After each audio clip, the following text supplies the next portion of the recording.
Michael Jordan's not only the greatest basketball player who's ever lived, but arguably the most exciting athlete to ever play a sport, the first global superstar icon. No other NBA superstar have been able to match Jordan's level of dominance, helping his Bulls win 6 championships, perfect in the finals, destroying his competition and anybody who dare challenge him. With his style of play, level of artistry, and effectiveness, Air Jordan's one of the most popular nicknames to describe MJ. How's it going, guys? My name's Wilson. Other all-time greats had iconic signature moves that will be forever cherished. For example, the unstoppable Kareem Abdul-Jabbar sky hook, still the deadliest shot the game has ever seen, or the beautiful Dirk Nowitzki's one-legged fadeaway he's done so many times in big moments. Michael Jordan had plenty of moves that mesmerized millions of fans during his time. Here are MJ's 10 greatest signature moves. Started with the one-handed ball fake. The best to ever do it, Jordan's massive hands allowed him to palm the ball similar to an average person holding a baseball, especially when a smaller player is trying to guard him. It's hilarious how he toys with guys, making them look like amateurs. Kawhi Leonard also added this move in his arsenal.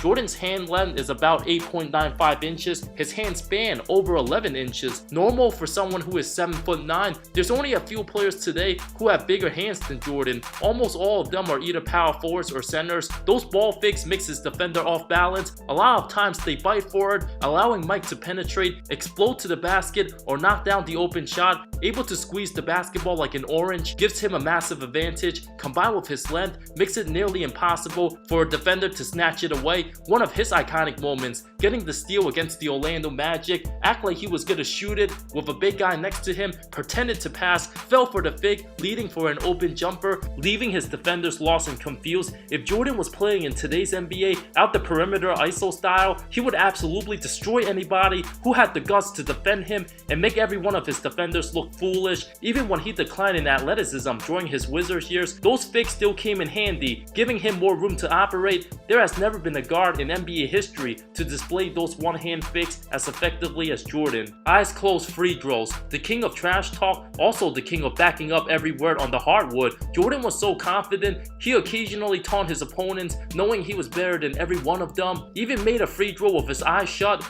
against the Denver Nuggets, November 23rd, 1991, talking to big man Dikembe Mutombo, saying he can score without even looking, mocking the 7'2" center, saying, "This one's for you, baby." 6 years later, Jordan finally dunked on Dikembe, adding more abuse. He also did it in the Magic Johnson charity game in 1988. If any player dared to talk smack and shoot a free throw with their eyes closed and miss, social media would ridicule them to the high heavens today. Put back dunks off missed free throws. There's never been anybody that can fly and hang the way Jordan can. Combined with perfect timing, a running start, Jordan often anticipated a miss, timed everything perfectly for a spectacular putback jam, resulting in 2 points. An absolute master at it, being able to jump without having any idea where the ball would miss and still convert a slam. It would be content heavy in the social media era. Allen Iverson emulated that play from the Jordan playbook, having an incredible putback dunk of his own at just 6 feet. Jordan flushed in Scottie Pippen's missed free throws multiple times since he was only a career 70% foul shooter. Imagine how many more putback dunks Jordan would have had if Shaq was his teammate. The jab step mid-range pull-up, as pure a mid-range shooter as anybody, MJ always had a go-to move down the stretch to close out games, used it to perfection. The one dribble pull-up, bread and butter. There's a reason why Jordan has the most buzzer-beating game winners in NBA history.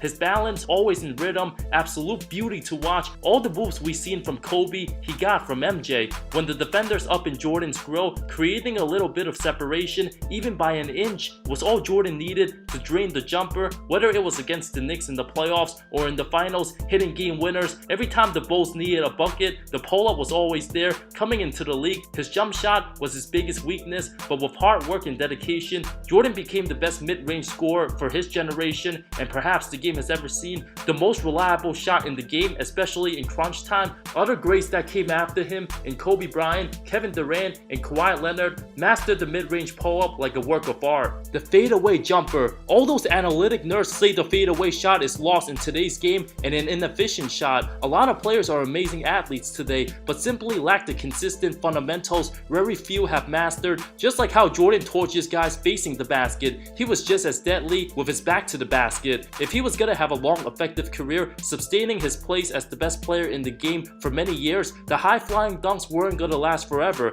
especially taking a crap load of physical punishment. In the late 80s and early 90s, Jordan's post-game continued to grow as he got older. Sam Smith of Bulls.com detailed his evolution as a player. After working out in the 95 offseason, MJ was no longer the leaper he once was, being out of the game for almost 2 years. In his early 30s, he became stronger, perfected the unstoppable turnaround shot, giving defenses no hope. With the mini shimmies, the drop step, Cash Money absolutely toyed with his defenders, sized them up. If there was a hand in his face, the double clutch was always there. Not having as many crazy dunks his second three-peat, Jordan was still the NBA's leading scorer on the best team, absolutely graceful from becoming the best pure athlete in the 80s to the best jump shooter on the post, extending his dominance in the second season in pursuit of his second three-peat. The GOAT made the most mid-range jumpers, 547 total, over 150 more, the second most Glenn Robinson. Of the 59 players with at least 300 mid-range attempts, Jordan connected on 49.5% of them, ranked third of everybody, always patient and composed. The balance and concentration, him and Kobe made it as pretty as anyone who's ever done it. Even after retirement, Jordan would still destroy younger ballers in pickup games with the deadly fadeaway jumpers, reminding the world who's the best to ever do it. Moving without the ball, just like his jab steps and fadeaways, Jordan's off-ball scoring gets overlooked. Whether it's a catch and shoot, the backdoor cuts, the give and go, his constant movements and quickness made him just as lethal in every way as a scorer. MJ never stood still, which was why the defenses had to worry at all times whether a teammate set a screen or simply just beating his man for an open spot. His younger days, he would just guy in the air for a backdoor slam. The best passer he's ever played with, Scottie Pippen. If he had an elite playmaker, his scoring and buckets would come even easier. Even when he gets double teamed, many times he passed the ball to his teammates. Jordan's already on the move for the give and go, getting an easy bucket, a master at everything offensively, easily the most versatile scorer the game has ever seen, can dominate and control the game in any system. Not only is he athletically superior, but also the most technically sound player ever, simply no weak spots. It didn't matter what type of defense was playing against him, since he destroyed teams in every way imaginable because he was just as effective off the ball. The triangle allowed Scottie to play the point forward, while MJ was always capable of getting good looks with his footwork and understanding of the game. A lot of uneducated fans love to bash MJ for his lack of assists his last three-peat, but those morons don't understand the context. It's not always about the numbers, because Jordan can dominate without the ball and have others set him up for a good shot. Scoring without the ball in his hands, perhaps the most underrated part of his game. The incredible steals on defense, breaking away down the floor, tongue out, breakaway slams. MJ made 9 all-defensive first teams throughout his career, ranked second in steals by the time he retired. Jordan led the NBA in that category 3 times.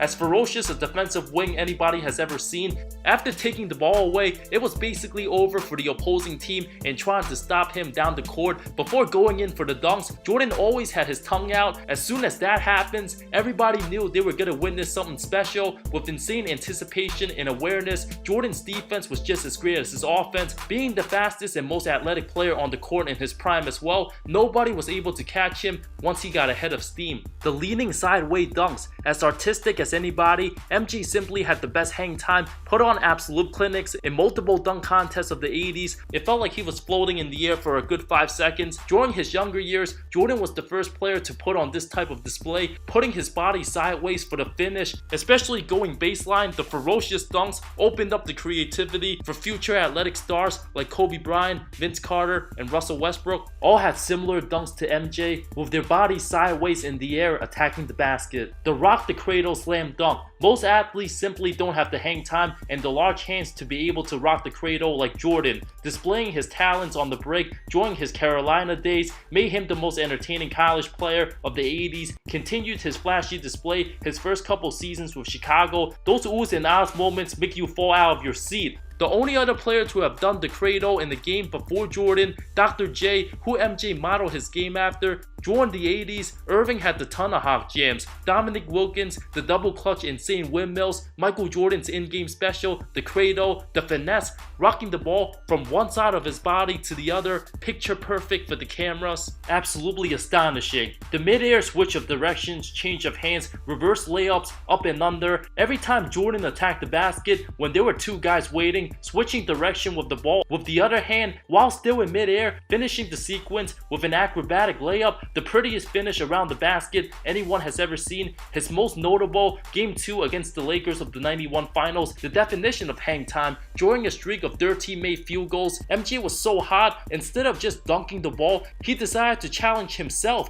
A spectacular move called by Marv Albert. A play that still gets a lot of love on social media every week. He didn't just have these spectacular finishes in the regular season, but in the playoffs, whether it's the first round or the finals, every time Jordan challenged elite shot blockers, he knew how to avoid getting stripped or getting blocked. Since he goes up, the other player follows, but once they go down, Jordan's still on his way up, defying gravity, taking off from one side of the basket, finishing at the other, combined with the body control and huge hands to pound the ball. Many athletic NBA stars might have one of these qualities, but MJ had the complete package. The insane triple clutch reverse layup against the Nets in 91, I have no words for how amazing that was. Jordan's simply the closest thing to a real life superhero. Another signature move, the no look flip shot, combined with his hang time. Michael didn't always have to switch hands in mid-air or go to the other side of the baseline. When there's nowhere else to go, his body control allows him to shield his body away from his defenders, flip a shot up without even looking at the basket, whether it's off the glass or not. Even when it's an impossible angle, Jordan always found a way to put the ball in the basket. One of the many highlights, the fast break on Bill Laimbeer in the 89 playoffs, absolutely ridiculous. After his career, we don't see many guys with those type of shots. Some of the most memorable ones includes Kobe Bryant 2004 playoffs against Houston and Chris Paul 2008 playoffs against San Antonio, making the most of their MJ impersonation, turning his body away from the basket so his defenders wouldn't have a chance to touch the ball. The circus shots were just daily routines as part of MJ's game. His layup packages just as amazing to watch as some of his best dunks. MJ's greatness simply second to none. Those were Michael Jordan's greatest signature moves, with the fadeaways and mid-range game the only player his position to match his level of excellence as a shot maker. Kobe Bryant passing the torch from one generation to the next. MJ inspired millions. There would simply be no Kobe without Jordan. Rest in peace, Mamba. What's your favorite Jordan signature move? Let me know in the comments below. Thank you so much for watching this video. I love all of you. See you next time.